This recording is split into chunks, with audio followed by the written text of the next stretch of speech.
And you can hear my guests giggling already. It's about the topic we'll be talking about shortly. Anyway, welcome back to the program. You can join us on YouTube at Pan-African TV, right? Pan-African TV on YouTube. Our Facebook, we're working around the clock to have that issue resolved, but we'll be streaming live on YouTube, so you can have that link and then join us wherever you are. To all the countries watching this, welcome back to the program. This morning, we've tabled some issues for our discussions this morning, and on the African story we would want to have a look at this US health deal. They brought it to Ghana rejected it.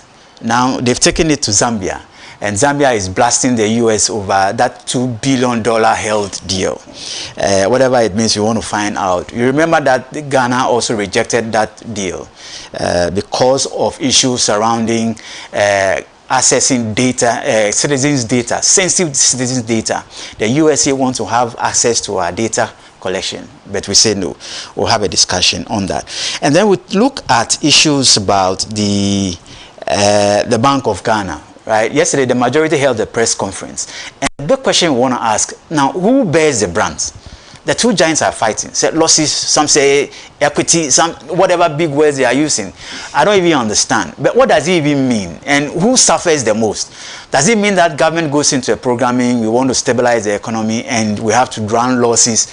Is it necessary that we run losses in trying to stabilize the economy? We want to bring some sense into that meaning.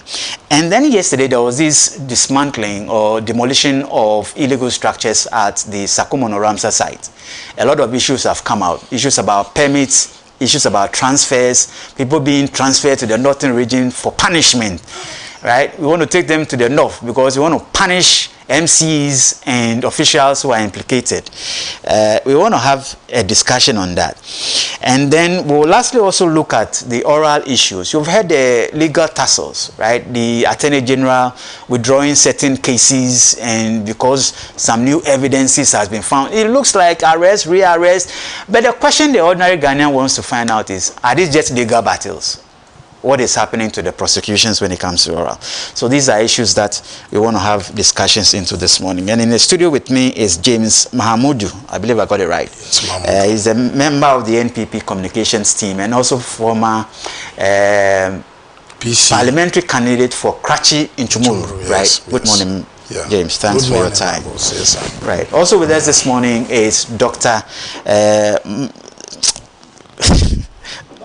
Dr. Marzouk. Right, I've called him Doc, sir, so I'm even getting the name wrong. Right. You are not wrong. The name itself sounds botanical. Marzouk. Dr. Marzouk. It's a lecturer at the University of Applied Management. Good morning, Doc. Good morning, sir. And thanks for coming this morning. Most you look welcome. fresh. What's the secret? Well, it's God. Your friends these days, when you call them, they don't pick. Oh, we're having that discussion. Yes. They don't pick their calls. Yeah, so that is the true nature of Ghanaian politics. Yeah, right. In opposition, they will rush to you for favors. In government, they go into hibernation. We'll smoke them out very soon. All right, so let's start off our discussion, and we'll start off with the African story. And it looks like the rest of the African continent, I think it's either Niger, I'm not so sure, but I think Niger or Burkina, they accepted the US deal first. Yes, but they came to Ghana, we rejected. Now Zambia is accusing the United States of tying a $2 billion deal for critical health assistance to assess the nation's rich mineral assets, and calling the outgoing US ambassador allegations of corruption mischievous.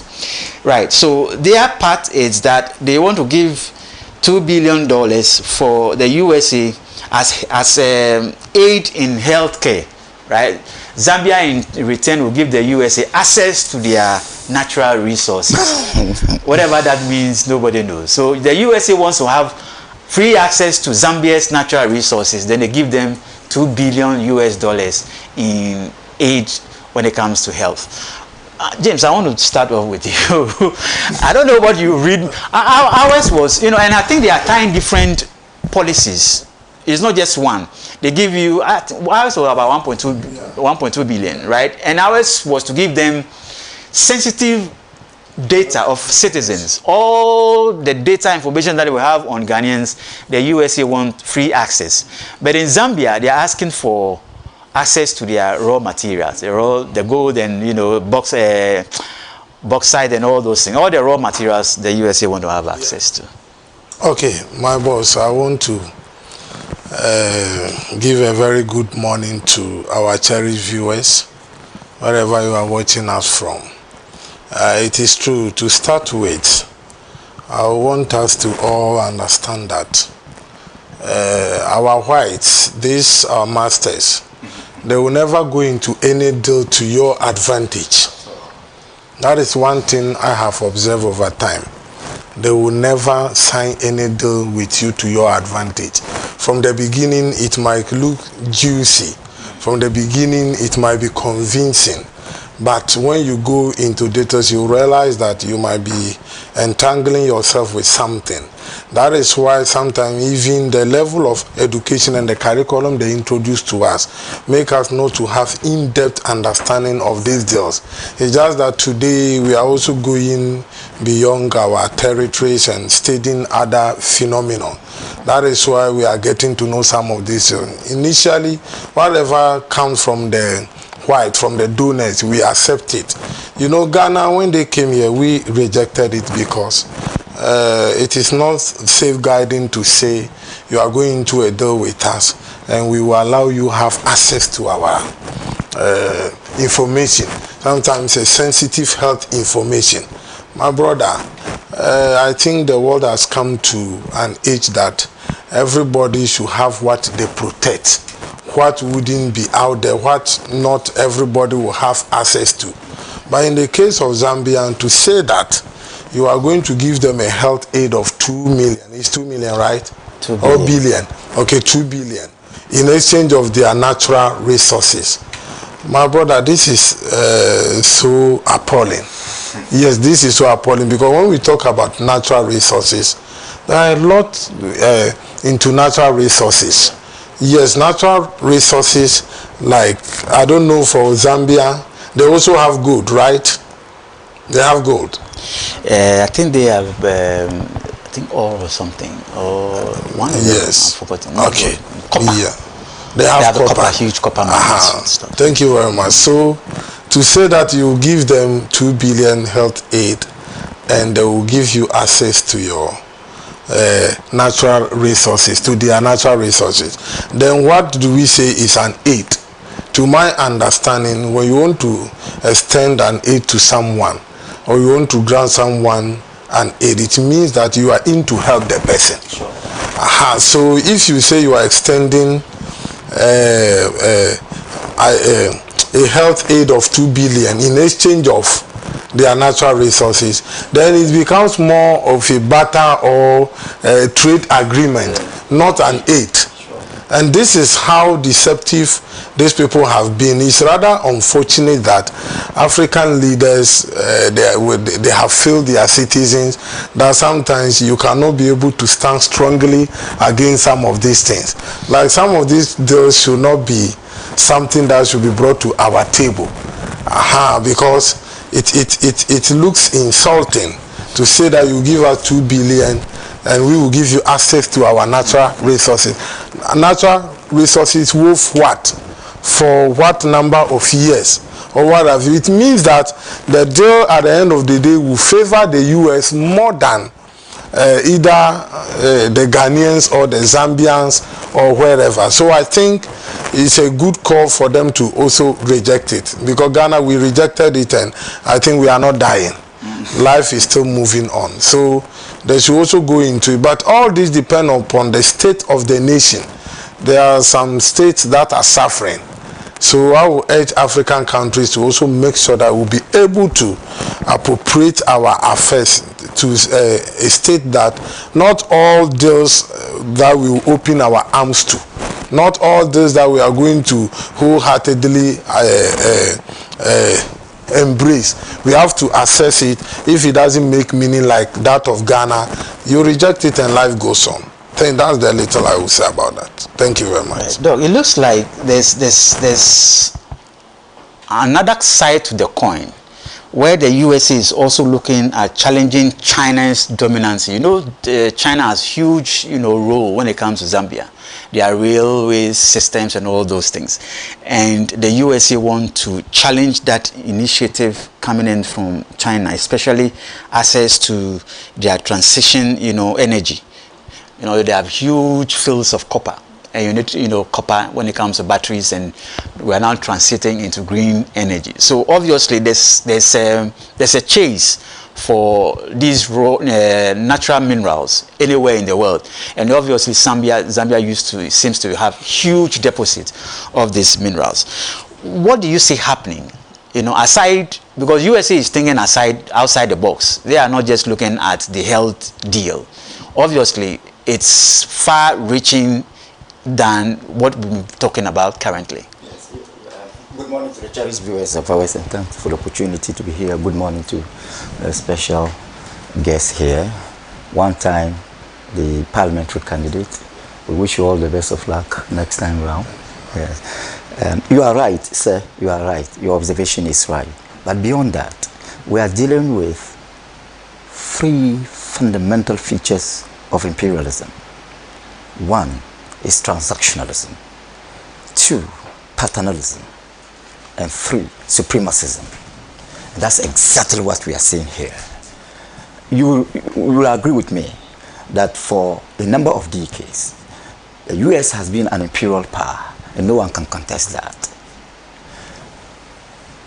In these times, the US hasn't been wholly negative. It has its positive aspects and its negative aspects. But even the positivity itself hasn't been constructive to us. The US may have a genuine intention to help people, just as you have rightly said. But the manner of helping may not be in our interest. And permit me to say that, in my opinion, has always been the case. You agree with me that the US has a complete agency responsible for external aid, the USAID. You understand that? When Trump came to power, in line with his own America First agenda, cancelled that program. Now you want to help people. You have made it clear that you are no longer interested in helping others. And then you want to concentrate on your domestic affairs. Fair game. There's nothing wrong with that, because it is a sovereign state. And a sovereign state should be mindful about its own citizens, should be caring to its citizens. So there's nothing wrong with that. Now, you know what Trump has done? He has rather shifted that genuine aid agenda to transactionalism. And this kind of transactionalism gives him the opportunity to use aid as a weapon to get people, to use aid as a vehicle to perpetuate his transactional agenda. Beyond that transactionalism, Trump still wants to ensure American global leadership without any responsibility. Just as I rightly said earlier, America, with all its misbehavior, had been very helpful to other countries. And that is characteristic of global leadership. It is not easy to be an empire. Every empire, modern or ancient, should have a global outlook. So at the end of the day, Trump rather decided to do away with the responsibilities associated with the empire. So now you have withdrawn the aid, and you still want to use it as an opportunity to control the people, to control the minds of the people and the resources of the country. That is a clear cut of imperialism. That is supremacism. That is transactionalism. That is paternalism. So here, America has a choice. Either to continue to showcase the sense of global leadership with responsibility, help the people, and get the same help from the people. Even the USAID was not doing it for nothing. On the paper, just as you have rightly said, on the paper, we saw it as aid. In reality, it was not in our interest. It was more of exploitation than aid. So even that one, at least do that only for intelligent people to see that it is not aid. At least the average mind will know that you are aiding people. But this one, clearly, it is a clear show of exploitation on the basis of imperialism, on the basis of supremacism, on the basis of paternalism, on the basis of transactionalism. That's exactly what America is doing. But then the world has moved beyond that. We are no longer in the 1960s. We are no longer in the era of colonialism. We are no longer in the era of slavery. We are now in an era of enlightenment, an era of globalization, an era of sovereignty, right? And it's good. In fact, I'm looking at this one as a positive move because it will compel our governments to govern in the supreme interest of the people. You've mentioned some poor countries. No matter how poor a country is, that country within Africa should resolve to eat the grass of Ethiopia rather than to lick the boots of America. If you do that, you are going to showcase your true sense of sovereignty to the whole world. Look, we should not always be seen as people who are needy. Sometimes we are also needed. It is not the case that the Western powers are always needed and we are always needy. Not at all. Sometimes they are needy and we are also needed. After all, why are they coming for our resources? If they come for our resources, it tells you that we are also needed. But then it is up to you, with even the abundance of resources, to be able to showcase, to be able to tell the whole world, to frame yourself, let me put it that way, to frame yourself as somebody who is needed, not needy at all times. So here, America has a choice. And I rise in honor of all those countries who have rejected that deal, the deal that will come with health consequences, security consequences, a lot of consequences. We cannot understand that. If Trump wants to continue to showcase that sense of American global leadership, it should bring back all the programs that were tailored towards such a mentality. But then if he doesn't want responsibility, but he wants power, he wants to enjoy the power associated with the responsibility. My brother, it will be too difficult for him. He may be able to get one or two errant African leaders who may cooperate with him, but wholly or largely, it will be very difficult for him to achieve this agenda of imperialism, paternalism, supremacism, and transactionalism. Thank you. Also been joined in the studios by the general without qualification. General Amin is a vice chair of the NDC in the northern region. Good morning, General. Good. Right. Good morning to you. You look beautiful. And also, I think I have been late to this program. It's just it's not usual of me, you know. Yeah. So it's not usual of me. Another accusation is that you've not practiced the order of your own president. You are not. That's okay. That's okay. I hope His Excellency will not crack the whip. No, I've brought it for you to explain. Yes, I hope His Excellency will not practice the whip. Exactly. You know, I'm associated with Fugu and Wednesday Fugu, so if you don't see me Fugu, it's just one of the running rounds and all those things. Just to serve the people of Ghana in a smaller capacity. Right. Good morning to our cherished listeners. Let me say, Again, good morning to the rank and file of the NDC. First of all, I think that there have been new development in Africa. I've been very, very proud for the past few weeks for some of the decisions our leaders are beginning to take.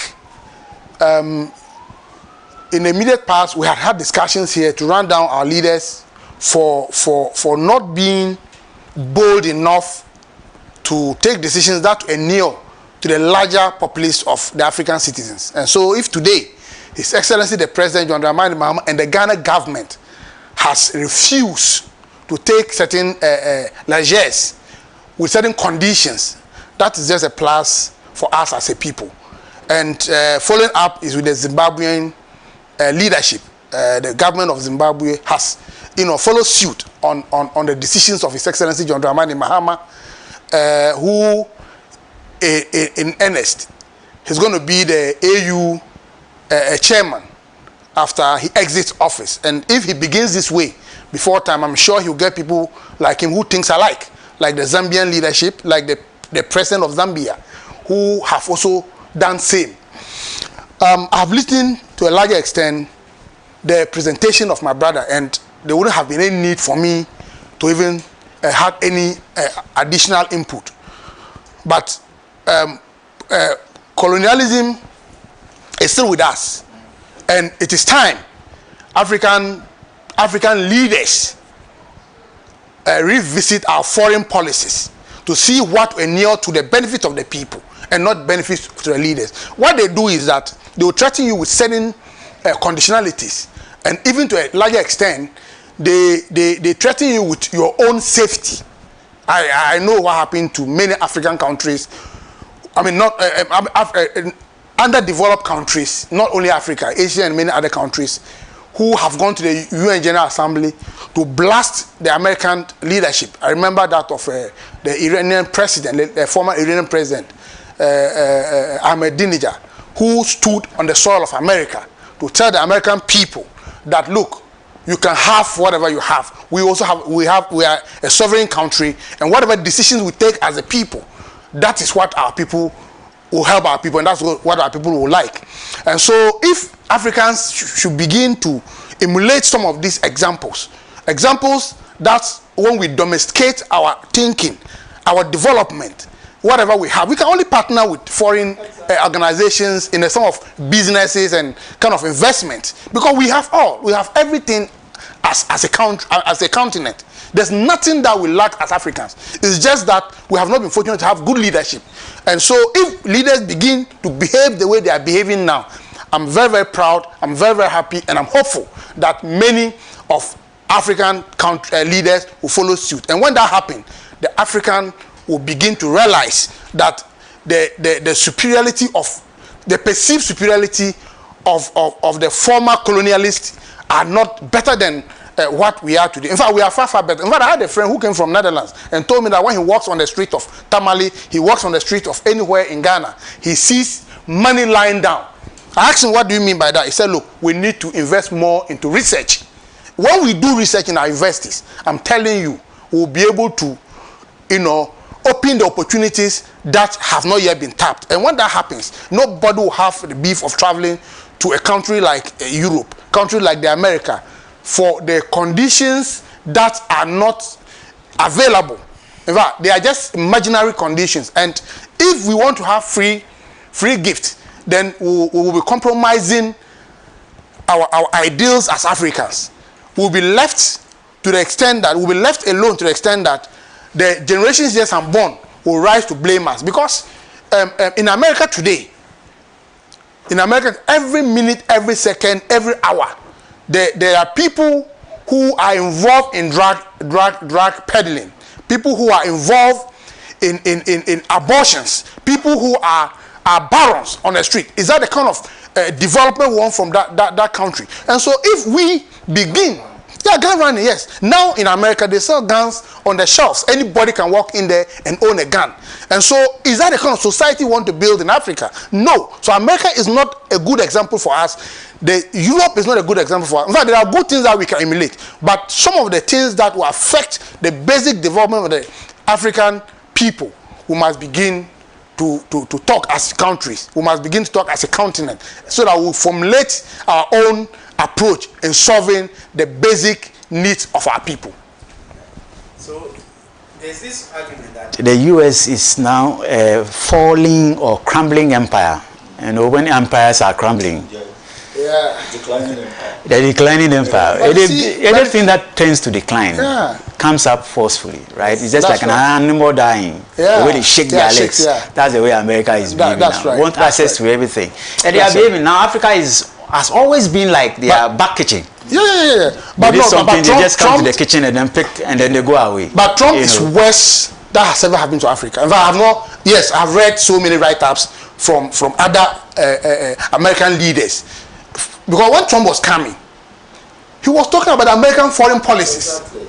He appeared as though he was the best that was going to happen. In fact, some of us, even here, down here, supported him. Yeah, on because social of the media. American first thing. It's tempting. But unfortunately, Trump has of his own. disgraced the kind of leadership America has been provided in the past. He has betrayed the people of America. And I'm sure that Trump must be punished for all these things that he's committing on the soil of Americans. The Americans will decide. They should punish him. They should punish him. So we'll wait to see how. Also, at the back of the Iran war and stuff, it looks like its popularity is it's dwindling. So we'll wait to see how that space, shapes up. What we should also understand is that sense of imperialism, that sense of empire as a nation should be discarded, and the concept itself is declining.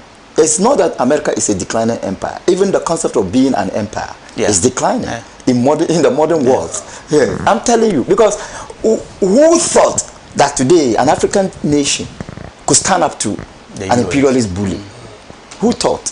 No one thought. Just yesterday, no one thought that today an African state. And it looks like there's a new wave blowing on the African continent. Exactly. And people, the leadership are becoming much enlightened, much wiser, and now standing up, more aware, now standing up to those powers that be and saying no to issues that confront them. At all. I'm telling you. And digitization, you've made a point that we should find time to discuss. You see, in fact, I have presented a paper on that at the University of Toronto in Canada. You see, you've mentioned the need for appropriate education for Africa. We understand that. I call it decolonizing the curriculum. We need to decolonize the curriculum. Look, the kind of education we pursue itself. Sometimes you wonder whether it is schooling or education. Yes, sometimes we wonder whether it is indoctrination and education. And when indoctrination masquerades as education, the results become catastrophic. In fact, we should understand what kind of education is appropriate to us, a kind of education that will put us on a pedestal to be able to respond to the needs of contemporary society and to handle our own affairs. Any kind of education that is built on the mentality of Western imperialism cannot solve our problem. I'm not saying that kind of education is useless. It might be useful elsewhere, but not useful to us. So decolonizing the curricula, plural curricula, singular curriculum, is very important. Right. We have to decolonize the curricula and pursue our education in line with the needs of our own and that's challenge. Why people are, I particularly am of the opinion that this reparation things that we're talking about, first of all, should be centered on changing the mindset. Exactly. And it's through education. Yes. We should use the school system. Yes, that can change the mindset. I'm telling you. Look, today, we wait anything about African studies. We waited until the whites generated it. I'm telling you. And even the African syllabus itself has got... Yes. Why will the foreigner come and mount curricula on our own history, on our own evolution, on our own anthropology. Why? We should not. Today, look at in academia, look at the citation manuals, the referencing manuals. You see, APA, Western base. The APA, and then we have the African psychology. Then we have the other one. Okay, we have the APA, we have the Vancouver, we have the we have them a lot. You understand that? Yes, APA, you have and MLA. The two well-known ones are the MLA, American Association of APA, that's American Psychological Association. MLA, Modern Language Association, which is also American. Yeah. You understand that? Right. You see, at bigger universities, they have their own, because universities they are independent institutions. So at bigger universities, they have their own. For example, Oxford, Oxford has its own, and of course you have to respect Oxford. Yeah. Chicago, Vancouver, these are all manuals of citation or reference manuals. None of them is African based. Yes. And we have Association of African Universities. What are they? We are not saying, let's be careful here. Let's be fair here. We are not saying that those referencing manuals should be discarded in Africa. No, not at all, because they are products of knowledge. Right. But we are also told that knowledge is not static. No. Knowledge is dynamic. Yeah. So all we are saying is that we should contribute to the existing ones, so that we can use theirs, they can use ours, we can use ours, they can use theirs, we can use whatever we want to use. But at the end of the day, in the knowledge industry, we also have a huge contribution to research. To handling research. But at the end of the day, look, you go to some of these universities, graduates, you see, mastery level student, and he doesn't even know the difference between MLA and APA, because both of them are foreign to him. And sometimes too, those handling academic writing or research methodology themselves do not know how to present these things very well to students. So students get confused. So humbling. Yes. It's reviewed by time. Every time. APA yesterday is not APA today, will not be APA tomorrow. Every time. You see, we have editions. Right. So, my brother, I don't agree. This is a humble appeal. We are not at all undermining our academia. No. In fact, look at the scholars that we have. They are very good scholars. But all we are saying is that we should not reduce ourselves to the conveyor belts of Western thoughts. Yes, thank you. Let's come back home and deal with issues here. There's some demolition going on at the Sakomono Ramsar site, and buildings are going down. Now, yesterday, the regional minister visited the site and gave different several indications. But what came out most was the talk about issuance of permits. And this thing, a lot of discussions have been going on. Yes, everybody accepts that these structures are on Ramsar site and they are illegal structures. They need not to be there. But the question is, who gave them the permits? Because they show permits. They show proof of permits, that they have the permits to build there. So who are those giving the permits? Right? And that's a discussion we want to have. And also, the regional minister, in implicating those faulty officials who have been implicated in some of these dealings, came up with a very funny and misguided statement for me, right? That if you are an MC or an official who is found wanting when it comes to the issuance of permits and you go against the law, the punishment that they can be given to you is to transfer you to the north. When you go there, you learn sins and then you come back. And for me, I think it's an unguided statement. I don't know what might get, because a lot of, I think we are all from, most of us are from the northern side. I don't know how you take to this. But first of all, the issues of, building illegal structures on waterways, especially at the Sakomono side. I don't know what you think about the demolition and then the permit issue concerns that has been raised. Okay, I think this has been an emerging topic almost every year. When the rains about to set in, you see this exercise is ongoing, and I think that the agency, the town and country planning, with the lands, is it lands board, lands authority? It's authority now. The lands authority has a bigger, lands commission has a bigger responsibility in making sure that whatever they plan on the paper might be transposed on the ground. But you see, if you look at our land tenure system in Ghana, we have to harmonize the activities that goes into acquisition of land and development. First of all, the owners of the land are the chiefs. They hold it in trust for the people on behalf of the government and people of Ghana. That's the most of the skins and the schools are responsible for the lands, especially in Greater Accra and I think Ashanti and part of the northern. It's only in the Upper East region where lands are owned by families. But when you come to these areas that I have mentioned, you realize that the lands are owned by either the chiefs or the landowners. I mean the families. Then there's another portions of the land that are being owned by government itself. They call it state lands. And so the value chain, the value chain of development in Ghana has to be looked at.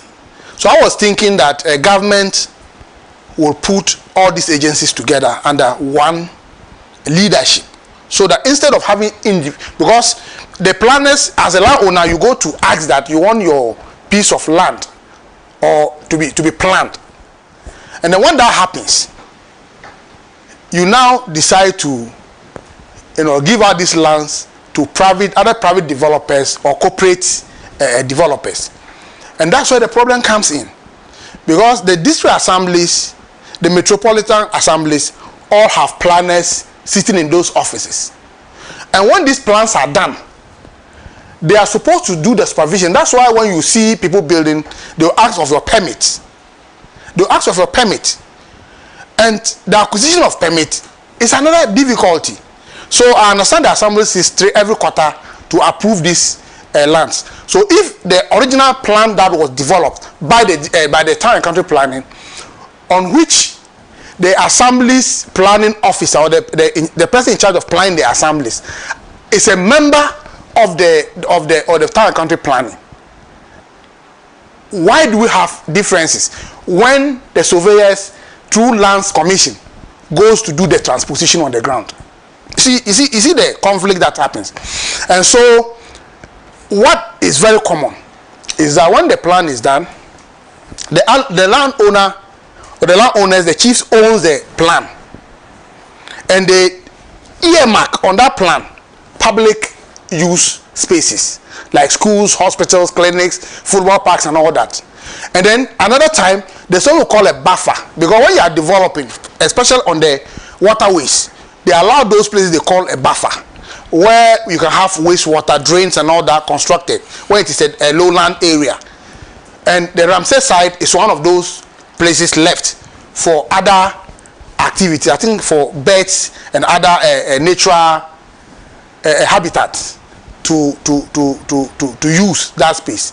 But the chiefs have ended up asking planners to redevelop that portions of the land, including the Ramsey site, including the buffer zones where when you want to have road expansion, apart from the space the road occupies, there are other areas for utilities where we have to bury our water pipes, where we have to run our electric cables, where we have to run our telecommunication lines. And to a larger extent, if you go to developed countries, they run the rail lines alongside the highways. And so most of these areas are converted into residential and commercial lands. So if it is a town and country planning people who have the responsibility, their core mandate is to plan. So when you plan for somebody and the person comes back for redevelopment, you must not agree, because it's a district assembly. One, the lands commission, they have to all sit down to decide either to redevelop or not redevelop. But you see, that's right. the issue about whether to develop or not to develop doesn't even come. So that's where the problem comes in. Now you ask who gives the permit. Yes. It's the assembly that gives the permit. But assembly only gives permit if it goes through the value chain. It goes to planning, it goes to lands and country, town and country planning, it comes to a lands commission. Then in the committee at the metro assembly or district assembly, all these people have representation and they give approval for the permit to be done. And so it is right the minister have warned the district assemblies to desist from doing that, because all of them are culpable in this issue. If you are a planner or if you are a land commission or person responsible for a particular area, rezoning should not be allowed, of course, unless it is approved by a higher authority. And because after the chiefs, they will continue selling the land. After they finish selling the available lands, they now begin to look around to see any other land that is there. They'll just go and redevelop. So in this case, we're looking at the traditional setup. Yeah, that's right. Officials, yes, of the various assemblies, land commission, who can be implicated. They're implicated. But unfortunately, the implications where permits are given out, that's why it is even more dangerous. Because if it's like I have come to do a development without a permit, it means I don't have official recognition to develop that area. But where permit has been given, it means that the officials involved, the government representatives who have to make sure the right things are done, are those rather doing the wrong things. And I think that government must begin to crack the whip. We cannot continue this way, because some of the areas, for instance, when there's an occasion within a particular community, they end up closing roads. Meanwhile, if you look at the original plan, there's a place for social activities in every community, child playing ground, football parks and all that, but they're all converted to residential accommodation. You understand? The assemblies also have a responsibility, because when these plans are done, those areas earmarked as public lands, the assemblies might own them. And if they don't have immediate resources to develop them, they must demarcate, they must put billboards, they must let the people know that this is a government land for the future, for a future development. But when you allow them to lie follow, it tempts the landowners to redevelop the place for other land use, and it's unfortunate. But you see, the minister made a statement, and I think that it is left with us to do our interpretation. Me, I'm a positivist. When someone says something, I look at the positive aspect of it. And so if she says that people who goes contrary to these laws will be transferred to the north for them to learn lessons, right? For them to learn, it means that there's discipline in the north. As a punishment. She says. Yeah, so there's discipline. There's discipline in the north. I really wish that you don't communicate. No. I will communicate. Because she's come back to say that she's issued a statement. No, it's okay. Right? I mean, it's unfortunate, like I said. The statement is unfortunate. No, the statement is unfortunate, and I think that it's good she has apologized, because when you make a valid statement, people now begin to give meanings, interpretations to it. And the large number, we are doing politics, and we have political, even not only your political opponents. The facts are that people have always tried to use the north. In the immediate past, Madam Osolowusu made an insultive statement against the people of North. She has to come back to apologize. The agreed minister, the former agreed minister. It's a misconception that people carry. Yeah. But for her stature, she shouldn't have even attempted. No, that's what I'm saying. I'm not trying to justify. I'm not justifying what she said. I'm a proud Northerner. And I know that the North has given me the opportunity to be as disciplined as I am. The North has given me the opportunity to be where I am today. And I think that many people who don't know, because that perception has been created. And so the tourism ministry must begin to encourage domestic tourism, where people can have the feel of these areas. I mean, if you go to the Crocodile Pond, it's a beautiful environment. You have access where to you have the crocodile. If you travel down to the Savannah region, I don't want to see. This morning I made a reference. When we were in school, capital punishment, you have to go and weed. Yeah, you go to your school field or your school farm to go and weed. Now we are told that even the farmers, those in agriculture, will tell you that it's a wrong practice. Yeah, it's a wrong practice. Because you are telling the young guy that agriculture is punishment, isn't it? Yes. So if you have that mindset, and it's not coming from me, if it comes from me or any of us, can be excused. But that stature, with that position, for me, it's highly unguarded. No. She has apologized. She's, in fact, she has apologized, and her apology, I'm sure, is taken in good faith. And we should learn from. Sometimes when she's describing it as a slip in communication. No, I don't know what that yeah, means. that's okay. Right. I mean, we all sleep in our communication. We all sleep in our communication. I think that we have condemned it, and she has apologized. But I'm just saying, I'm just adding to this, in order to depart to that notion that the North is a kind of a jungle where people sleep on trees and all that. I'm saying that the tourism ministry must encourage domestic tourism, where people have the opportunity to travel around the country. For instance, there's nowhere part of the country I have not traveled to because I've had the opportunity. If people like her maybe had also had such opportunity, she would not even slip in her communication to denigrate the stature of the North. But I know if she's saying that discipline is there, it's true, there's discipline enough. If you go there, for instance, those plans, she didn't use, especially about punishment as a means of punishment. So I'm not just justifying. I'm just adding to her apology, and I'm saying that I'm a positivist. I'm saying that I'm a positivist, and I'm saying that even if look, there's a statement that in any unfortunate situation, there's some level of positivity in it. In every unfortunate situation, where there's poverty, people are big. In those days when there was no crazy, in the 80s, we were very young. People were using bottles to cut globes, lamp globes, okay, because there was a hardship. So in that situation, technology has developed. They were forced to think. So I'm just saying that in a situation like that, we can do good out of that evil. And the good out of that evil is that the tourism ministry must offer the opportunity, at least for secondary schools and universities, so that they'll have that opportunity to travel around the country, not only in the North. There's a perception about some of us, the Northerners. In fact, when you are coming down south, they say you are going to the bush, right? Yes. You are going to the bush. Those who don't have opportunity to have the feel of the North, of the south, say that when you are going, they say, oh, he's going to the bush. You understand? That's not in a negative description, though. Right. Let me put it in the context so that people are not misled. Okay, that's okay. Doc, I'll come to you. I want you to. Before we go to the bush, as I said last week, every word is judged in two ways: content and context, or text and context.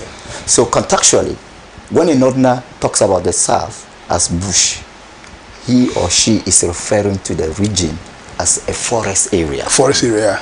We want it to be known. Yeah, that's bush, right. Forest area, not a jungle. Yeah. All right. That's okay. So in conclusion, I think that the apology has to be taken in good faith. Like she has done that, she has humbly apologized. She's not apologized. She said it was a slip of communication. No, she's only justifying why she said that. What she said. But I'm just saying, in all that, she has apologized. And also with regards to the planning, this thing, the agencies involved in planning and development they should be brought under one umbrella, so that we will not have this duplication of responsibilities, where the town and country plan go to do an activity. Now they call them land something. Land. There's a new name for this, an authority now. Okay. Then the lands commission will also go and do another thing. Then the landowners also do another thing. We must be on the same page at all times, so that what we are realizing now, because the floods that we have everywhere, every year we have this flood, and you cannot quantify the amount of destruction that is done to property, lives and property. You cannot quantify that. It's just the greed of somebody who will take money from a landowner to redevelop the area for his personal benefit.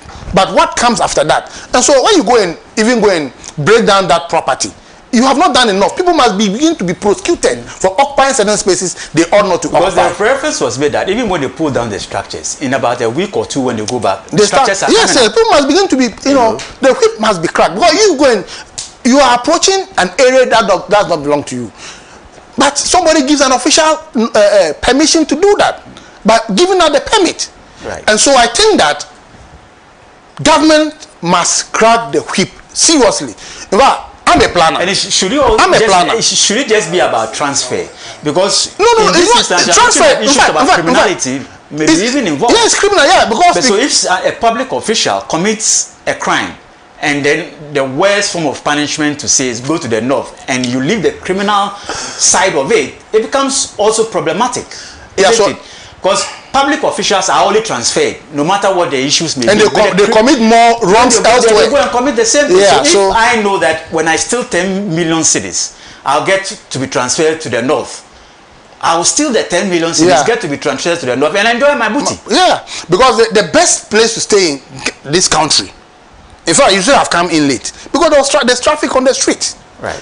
In Tamale, I leave my home and I can go to any aspect of Tamale within 30 minutes. I'm done. If I'm leaving the farthest that I stay to the last end of Tamale, traffic will not obstruct me to the extent that I'll be late to a program like this. Okay, so for me, if I were a public servant, I would rather be lobbied to be sent to the north, because there are a lot of opportunities there that you can drive. In fact, I wish Mr. Addo, I hope Mr. Addo, yeah, she's I hope Mr. Addo, trying to water down. I hope Mr. Addo of NETCO is listening. I remember when he was given an appointment to NETCO, and they were brought to via Mr. Addo and Mr. Eshan, and those guys brought to Tamale.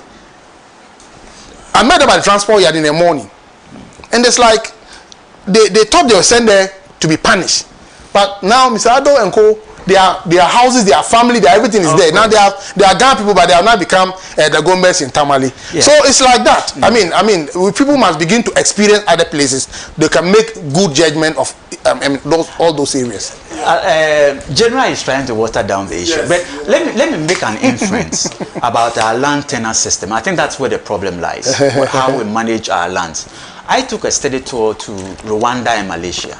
In Rwanda, what they do is what they call the land banks. So you are an individual and the state does the services. So all the lands are pulled into the land bank, serviced, electricity, everything. So you just walk in, look at where you want, and then you pay. Whatever agreement is shared between the states and then you, the individual. So you, the individual, you have no, business going to register lands and have these land guard issues, right? And I think we can follow suit. Yeah, it's. What at all is it? And for me, we need to step up the issues, prosecution of those officials, because definitely somebody issued a permit, right? Somebody issued a permit for this site to develop. And the moment you pull them down, go back in the next month, this one, go back next year, you will see where's much heavier buildings than what we are discussing. My brother, General, he spoke for some number of minutes because he was trying to defend the indefensible. We have a country to protect and we have a country to develop. Ghana is for all of us. We don't have any other country, especially what is going on around our neighboring countries.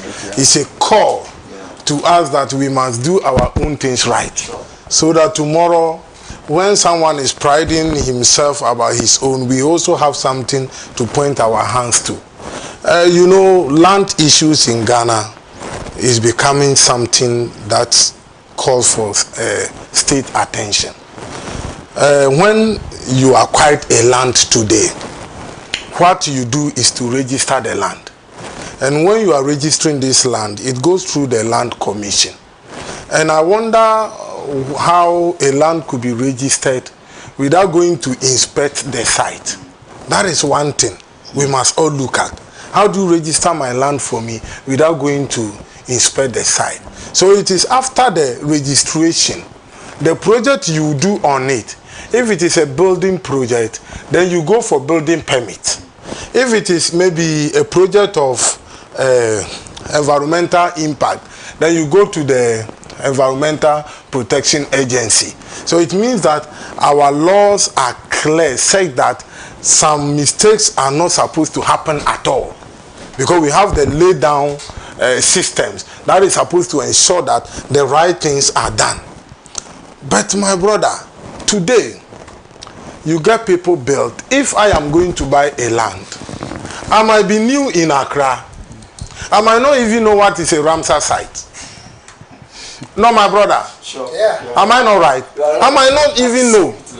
Maybe I've gathered some small amount, communicated to a friend that I need a land but to where buy. you are going, you see water Yes. there, right? That is why I'm saying Something should tell you that where I'm. It's around. Definitely, you have let me excess tell you, water. In the dry season, you don't see water. Let me No, tell but you. obviously, when you see waterlogged areas, it shows. In the dry season, Because they end up you filling. might They not end know. up filling Yes. the places before they build. Yes. Yes. The gentleman You know, has been humble enough to say he does not know. you know Well. He said he You does know not something. know. In Ghana here, when you approach a waterlogged land, what people look at is this: my ability to be able to raise the foundation to a reasonable level, such that I will not be consumed by the water.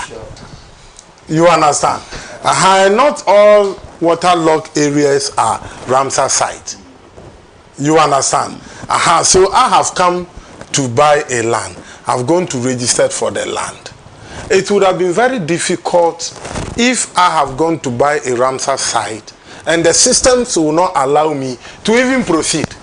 Yeah. And the loss will be something better for me, because I'm going to lose only maybe the money I use in purchasing the land. But now I have come for land permit, building permit. And building permit, why do you think we go for building permit? We go for it because we want to know whether we will be allowed to build there, or the type of building we are doing meets the building code and regulations. So I have gone to the office, and someone who is supposed to know better than me, whether you are a lawyer, you are whatever, the person there is being trained. So he knows better than you. Then you give me the land permit. I have gone to build. That's why when you are building without a permit, they go to write stop work, produce permit. I don't know if you've seen those buildings around. Stop work, produce permit. It means that recently, let me give you recently, landowners and of is it house owners or those who are now starting to build, what they do now is that when they themselves start constructing, they write it there. And they write it by the yes. So it means that, oh yes, they write the stop work, produce permits themselves. Some people are not up to the task. You understand? Because if I am building and I write stop work, produce permit, then the right agency or institution is not able to figure this out, then it means someone is sleeping on his job. That is number one. Okay, so now let's go to the demolition. So if you have come to demolish my structure, let us look at the average amount of money one needs to put up a structure. It's millions of cedis. So you've come to pull it down because someone gave me a fake permit. I'll call it fake because I'm not supposed to be giving permits to that land, and you gave it to me. So it's a fake permit. That is how I will call it. Then you've come to break it. Then when a minister is going to address this, he was asked that question. He was not, she was not presenting it by herself. She was asked, what about those who gave the permit? Yeah. That was when she came in that, for those who gave the permit, some of them have been sanctioned. And among the sanctions were, some people were transferred even to the north to go and be there. When they come back, they will learn sense. This statement, Northerners, we all here are Northerners. My name is Mahmudu. There is this misconception about Northerners that I think we must all rise up and defend it. Meanwhile, Northern region has contributed so much to the development of this country. In fact, a region that from 1996, that was from 2000. Every vice president is from that region. Sure. Since the dawn. Yes. Every vice, if not the vice president, then the president himself should be coming from that region. Because 2000 to 2008, Ali Mahama was there. Then from there, John Mahama came in. Then John Mahama as a president. Then now it turns to Nanado Bawumia became the vice. And today, the president again is a northerner. So why should someone see northern region as a place of backwardness or punishment, or a place that when you are being sent to. This is why sometimes we don't get the right doctors and other people there, because some people have never stepped at the north. So when you hear something of this nature, you are informed and you will take a step back to find out what actually is in the north, that someone should be punished by sending the person to the north. And then, you know, we all call for national attention. I attended secondary school in Salaga. And then it will interest you to know, and so marvelously, that even the sword Somalia and Deura used in conquering a lot of land for the Gunjes is being dumped at around, what is the name? Oh, the sword is still there, a sword that could catch international attention. The sword is still there, nobody can remove the sword. But it is there, I think, like Ghana Tourism Authority, they could go and build something around it, so that it will even catch national attention. Right. This is what will bring good. The Salaga slave market, right. the Larabanga mosques, and many other things in the north. I think if it were to be in the south, it would have been given better attention. This is my point. Right. So I think the state should rise up to this task and make sure that things we have in the north could be built on in such a way that it will attract tourists from all parts of the country and even beyond. This is what will bring the desired development into the northern region. And also, I also call on our brothers and sisters from the north. Sometimes we are supposed to develop our own region. It will interest you to know that someone has about 2 or 3 houses in Accra, but doesn't have a house in the north. Right.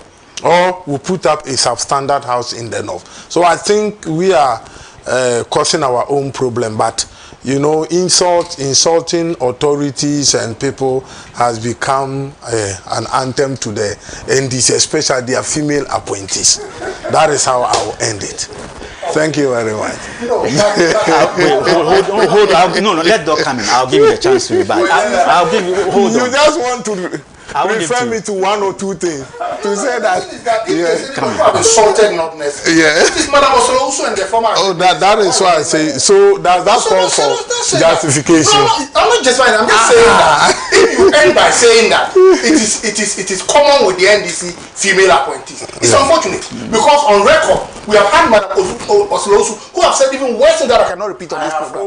Okay, there's even worse when an Greek minister who ought to know better made such silly statement about the people of the north. Language. No, okay, I'll withdraw that silly, but it was in a bad taste. So to justify that it is the NDC that is. My point that is some of doing what if MPP did it right, we wouldn't have been in opposition today. No, I'm saying that. So don't end by saying it is common with the NDC. Yes. Female appointees, because you have both sexes making unguarded statement about the north. Maybe in response to what you said. Well, I accepted in good faith that it was in the bad taste. Right. And in fact, she has been humble enough to apologize immediately. Yeah. I mean. All right, okay, thank you so much. You see, what is happening is a reflection of irresponsibility and impunity. 2 issues here for discussion. 1, the land tenure, the land management, the destruction. 2, the irresponsible remark by that appointed regional minister, right? Yeah. A whole regional minister. All right, I'll come to that. So, number 1, my brother, we are even missing a point. All of us are talking about land tenure system, right? Am I right? Yeah. You mentioned that. Everybody is mentioning land tenure system. Beyond the land tenure system, we also need to be very mindful about the land management system. You understand that? The tenure is one, and the management is another. It's very important. If we are not able to strike a reasonable balance between the two, we will continue to encounter such problems. Look, ironically, land is the most regulated thing in this country. The most regulated thing in this country is land. Let me count the number of institutions related to land. 1, Land Commission. 2, Survey Department. 3, Ministry of Land. 4, Mineral Commission, which is also land related. Yeah. You understand that? Related. Then from there, Geological Service, another. Then you come to the security, the security services. The police has a complete wing for land. They call it a land guard unit, right? Yeah. Or anti-land guard unit. Yeah. Whatever the nomenclature is immaterial. But at least they have a whole wing to handle land. Beyond that, land officer or what, I don't know the nomenclature, but I know that in every district you have somebody responsible for land. Am I right? Yeah. General. Yeah. Yes. All the district officers. Land, something planners. The nomenclature doesn't matter anyway. Yes. Land planning officer or planning officer, something like that. Yeah. You understand that? So land is the most regulated state asset in this country. Yet, it's the worst case when it comes to management and tenure. So it tells us that we do not lack the regulatory instruments. We lack compliance. And that lack of compliance is being given a sense of oxygen by irresponsibility. Where there is impunity, there is irresponsibility. Anytime at all you encounter a sense of impunity, then irresponsibility will be high. Yeah. Because it is when people are punished, not sent to the north anyway, that they become responsible. But when they are not punished, then they have the license to misbehave, copyright to misbehavior. So they become highly irresponsible. So ours is irresponsible. And I think we are all guilty of the crime when it comes to that. But then, when we are guilty of the crime, we are talking about, in Arab we say, al-qiyada wal-mutaba'a, fellowship and leadership. You see, if all of us are guilty of the crime, the leadership should take the highest level of the guilt. You see, because it is the leadership. Can you punish somebody for disobeying the state rules or regulations or laws in relation to land? You cannot. You don't have that capacity. Right? But the courts do, the police do, the government does, the Ministry of Lands does. All the agencies that I have mentioned, at least, can come out with solutions or can complain to the appropriate authorities for sanctions. None of them does that. And it is unfortunate. That is why we have problems. Look, and sometimes too, let me be fair, I mean sometimes it has political connotations too. When MPP is in power, the MPP apparatchiks can have the audacity to do all that we are talking about. The same thing when NDC comes to power, even when NDC is in power and the minister groups, people will still find semantic gymnastics to justify the move. Not my general. You understand that?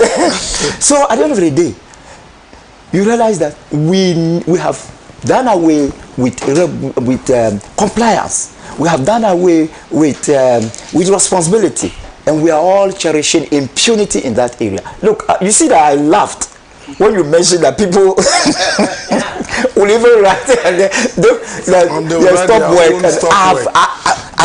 I can't imagine it. Can you imagine?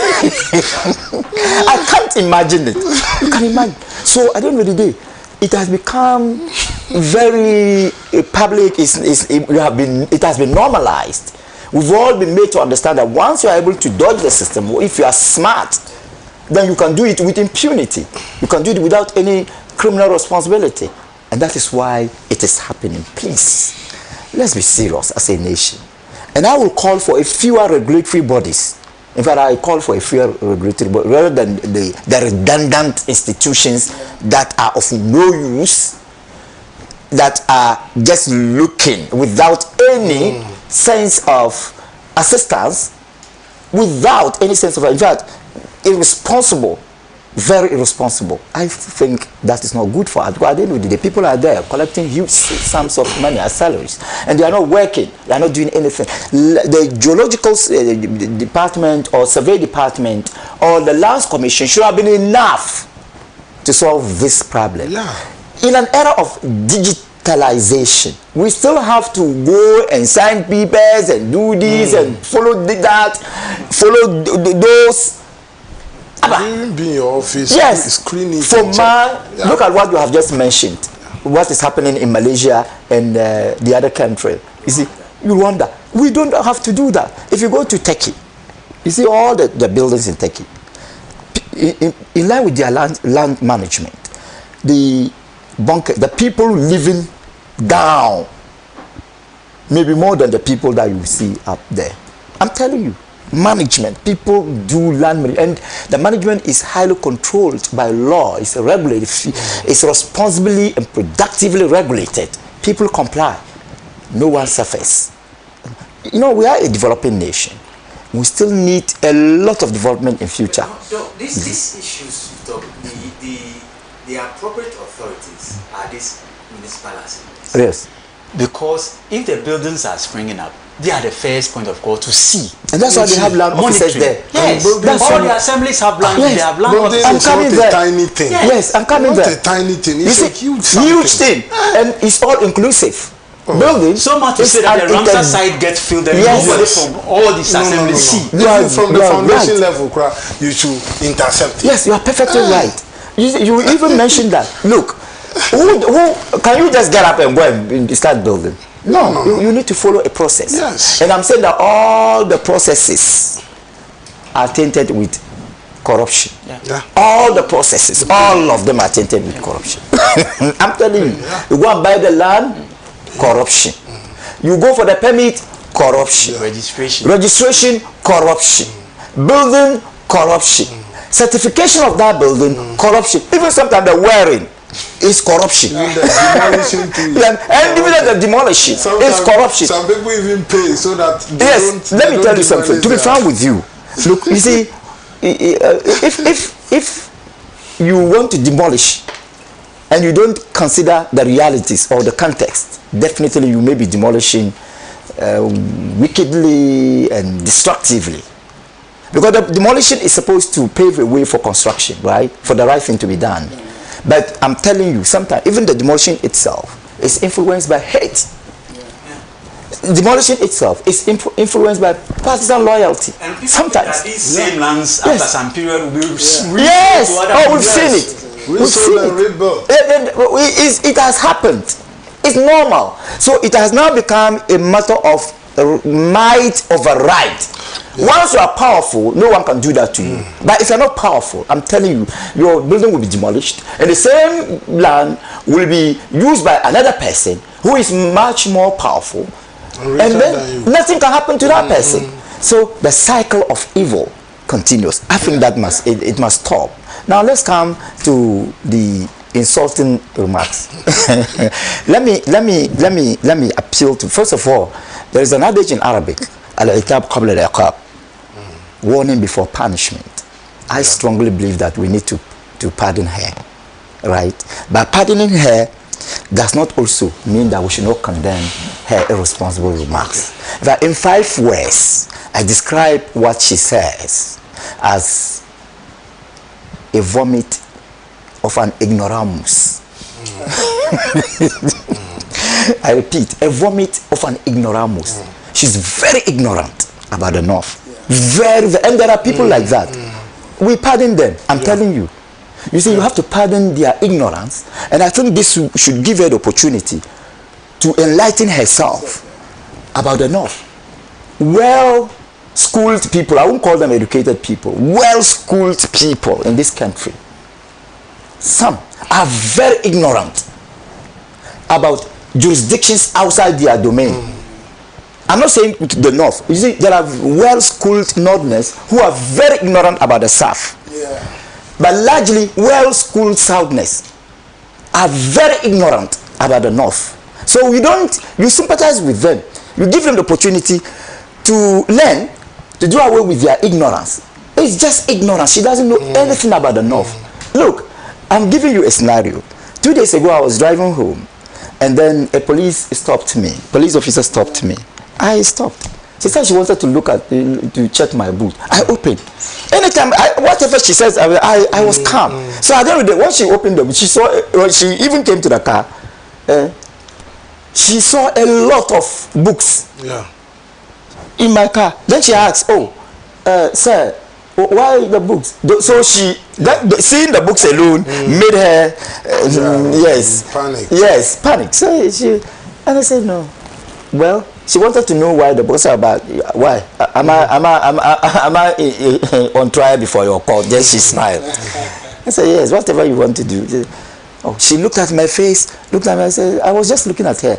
She said, "Okay, no problem. Oh, don't worry." I said she should check the boot. She didn't check the boot. Then she asked me, "Oh, say, are you a francophone?" I said, "No, I'm not a francophone. I'm a Ghanaian." But, well, from the way I'm speaking English, you should know that I'm a Ghanaian. He said, "No," but I said, "I'm a Northerner." "Are you from the North?" Say, "Yes." "Are you a Dagomba?" I say, "Yes, I'm a Dagomba, a proud Dagomba." I said, "But why are you calm? Look at her. Why are you so calm?" I'm surprised. Today, you look at what she said. "Oh, today you haven't brought your tin." And I said, "What is our tin?" "Giddy, giddy, giddy, giddy." I smiled. This is a trained police officer, and look at the remarks. You see, I realized that I was able to school her. You understand that? At least with my discipline. She was surprised. I'm telling you the kind of ignorance about places rather than where people live. You understand that? So these things happen, but I'm appealing to our regional minister, at least to reserve some reverence for the Northerners. We are not very, our area is not for punishment. Yes. And I think, let me end by appealing to all Ghanaians to try to be more patriotic rather than regionalistic. Right? I don't want us to associate it with ethnicity. I think it is a pure case of regionalism.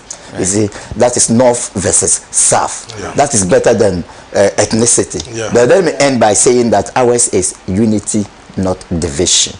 Right. Patriotism, not regionalism, and love, not hatred. I've seen her press release, and for me, she's apologizing. But listen to this. So this is from the Greater Accra Regional Coordinate Council. It says, my attention has been drawn to a video my attention has been drawn to a widely circulated video in which I made remarks suggesting that posting to the northern parts of our beloved country could be considered as a form of punishment. And for me, that's why the first statement said my attention has been drawn.